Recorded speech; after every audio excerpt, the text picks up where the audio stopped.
বিসমিল্লাহির রহমানির রহিম। হে সমস্ত বিশ্ববাসী, আজ আমি আপনাদের সামনে একটি আলোচনা নিয়ে হাজির হলাম। সেই আলোচনাটি হলো খুবই গুরুত্বপূর্ণ, যদি কেউ খেয়াল করে শোনে ইনশাআল্লাহ। পবিত্র কোরআনের সূরাসমূহের আমল ও ফজিলত, এই জিনিসগুলো যদি কেউ এই পৃথিবীতে করতে পারে, তার দুনিয়াতে দুঃখ কষ্ট থাকবে না, এবং দেখা যায় যে তার মনোবাঞ্ছা পূরণ হবে এবং তিনি পৃথিবীতে কি কি বিষয়ে সে অপূর্ণ আছে পূর্ণ হয়ে যাবে ইনশাআল্লাহ। তবে অবশ্যই সেই আলোচনাগুলো আপনাদের সামনে সেই আলোচনাগুলো করব ইনশাআল্লাহ। শুনবেন যে কোরআনের কথার বাইরে কোনো কথা নেই। সে কথাগুলো হলো, দেখেন, যে ব্যক্তি প্রত্যহ ফজরের সুন্নত ও ফজরের ফরজ নামাজের মধ্যবর্তী বিসমিল্লাহ শরীফকে সূরা ফাতিহার সাথে মিলিয়ে 21 বার পাঠ করবে, 21 বার করে পাঠ করতে থাকবে, সে ব্যক্তি মহান আল্লাহ তাআলার নিকট যে মর্তবার জন্য দোয়া কামনা করবে তাই সে লাভ করবে ইনশাআল্লাহ। এই আমলকারী দরিদ্র থাকিলে বিত্তশালী হবে, ঋণগ্রস্ত থাকিলে ঋণমুক্ত হবে, দুর্বল থাকিলে শক্তিশালী হবে, সকলের নিকট সে শ্রদ্ধাভাজন হবে ও অনুরক্ত হবে। তবে আমরা যদি কোরআনের সূরাগুলো যদি আমরা একটু লক্ষ্য করি, তো এই জিনিসগুলো আমরা বুঝতে পারি, জানতে পারি এবং মানতে পারি। আর এই কথাগুলো যে বলছি, সেই কথাগুলো হলো সূরা আল ফাতিহা এর আমল ও ফজিলত। অবশ্যই একটু মনোযোগ করে শুনবেন। যে ব্যক্তি ফজরের নামাজের পর 30 বার, জোহরের নামাজের পর 15 বার, আসরের নামাজের পর 20 বার, মাগরিবের নামাজের পর 25 বার এবং এশার নামাজের পর 10 বার সূরা ফাতিহা বিসমিল্লাহ সহ পাঠ করবে, মহান আল্লাহ তাআলা তাকে রোজগারের বরকত দিবেন এবং তার সম্মান বৃদ্ধি করে দিবেন, তার সকল আশা পূর্ণ করে দিবেন এবং তার দোয়া কবুল করবেন ইনশাআল্লাহ। যে কোনো চন্দ্র মাসের প্রথম রবিবার হতে আরম্ভ করে পরবর্তী 7 দিন নিম্নোক্ত নিয়মে সূরা ফাতিহা চন্দ্র উদয় হওয়ার পর পাঠ করবে। আল্লাহ চাহে তো অতি সত্বর সে এর উপকারিতা অনুভব করবে, সে অল্প পরিশ্রম অধিক রিজিকের অধিকারী হবে ইনশাআল্লাহ। ইয়া আল্লাহ, আলহামদুলিল্লাহ।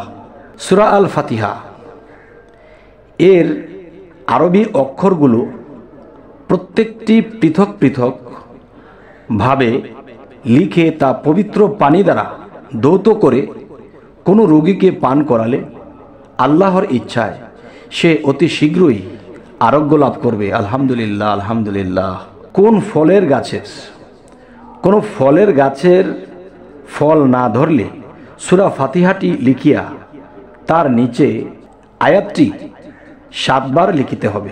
7 বার লিখিত করিয়া অতঃপর তা ধৌত করে ওই পানি সে গাছে ছিটিয়ে দিবে, ইনশাআল্লাহ শীঘ্রই সে গাছে ফল ধরবে। আলহামদুলিল্লাহ, আলহামদুলিল্লাহ। সূরা আল বাকারা এর আমল ও ফজিলত। রাসূলুল্লাহ সাল্লাল্লাহু আলাইহি ওয়াসাল্লাম বলেছেন, তোমরা তোমাদের বাড়ি ঘরকে কবরস্থানে পরিণত করো না। যে ঘরে সূরা আল বাকারা তিলাওয়াত করা হয় সে ঘরে শয়তান থাকবে না এবং শয়তানের আসার কোনো শক্তি থাকবে না, বরং সে ঘর থেকে অবশ্যই বিতাড়িত হয়ে যাবে।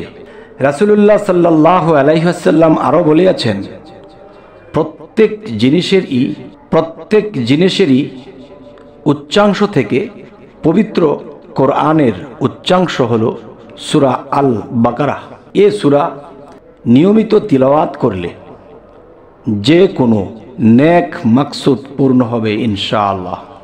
এই সূরা কাগজে লিখে সঙ্গে রাখলে শত্রু আক্রমণ হতে সম্পূর্ণ নিরাপদ থাকবে, আর আল্লাহ তাআলা এই রহমতের ফেরেশতা দ্বারা আপনাকে হেফাজত করবে।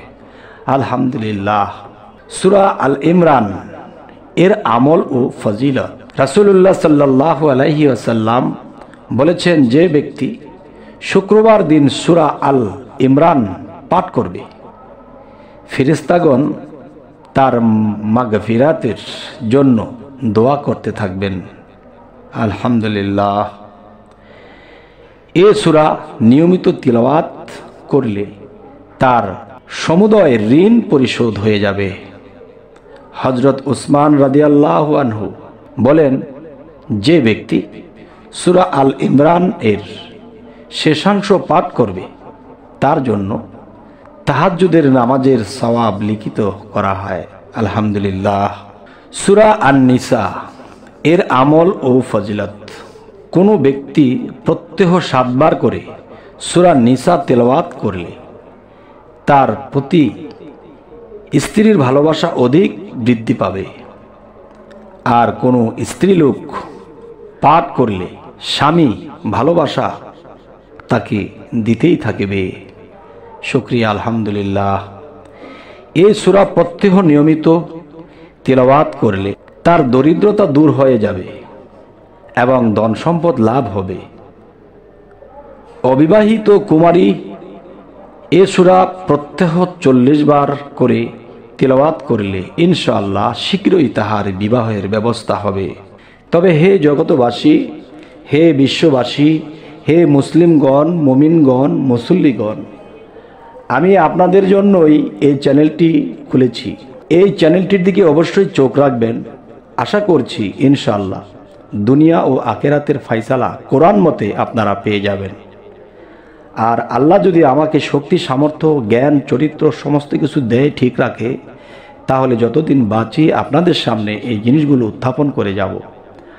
অবশ্যই আপনারা কামিয়াবি হবেন। তবে আজকের এই আলোচনা কেমন লাগলো অবশ্যই জানাবেন, এবং কী ধরনের আলোচনা আপনাদের ভালো লাগে তা জানাবেন। এবং যারা আমার চ্যানেলে নতুন, অবশ্যই সাবস্ক্রাইব করে রাখুন, পরবর্তীতে যেন আপনাদের সাথে সাক্ষাৎ হয়ে যায়। তবে হে জগতবাসী, সকলেই ভালো থাকবেন। আল্লাহ হাফিজ।